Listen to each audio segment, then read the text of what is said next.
to day 83 of 88-Day Journey Back to Self. If you could write a letter to your future self, what would it say? This is the perfect time to think about that because Uranus just went into Gemini yesterday.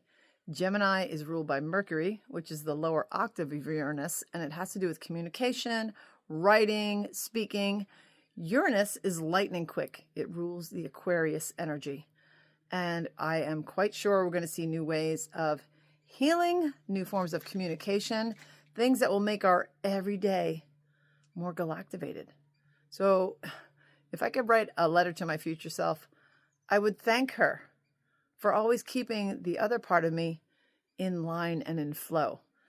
Because since I came into this incarnation, I listen and I pay attention to what's being shared with me, the downloads that I get. And every time I've followed them and I've trusted that higher part of myself, which is what Uranus is, you are now connecting, especially in Gemini, with the twin part of yourself, your higher self.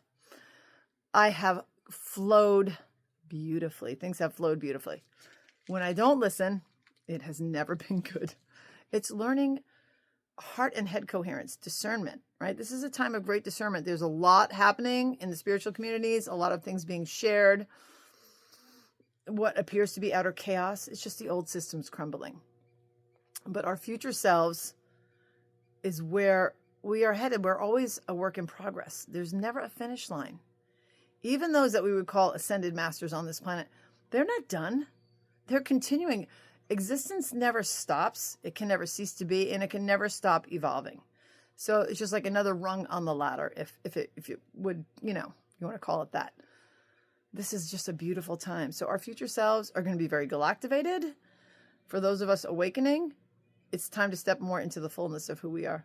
So I am super grateful for my higher self, which I, at this point, call my future self to always be maybe a bit ahead of me, but it helps with the progression.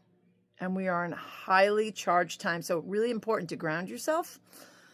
These energies, depending where Gemini is in your divine blueprint, and I do readings, I'd be happy to assist. I just helped a girlfriend the other day and she was flipping out. And I'm like, I can see exactly why you're going through what you're going through with your living situation and who you feel you are. It's being stripped away. Pluto, first house. This is what happens. Very, very electrifying time. The air signs, the fire signs, you're going to love this. You're like, woo, here we go. But those of you that are more rooted in your divine blueprint in water and earth, this might feel like upheaval to you. I would ground even more. But this is how future comes in, right? This is how we propel forward to the 5D frequencies of earth. Thank you for watching. I'll see you tomorrow for day 84.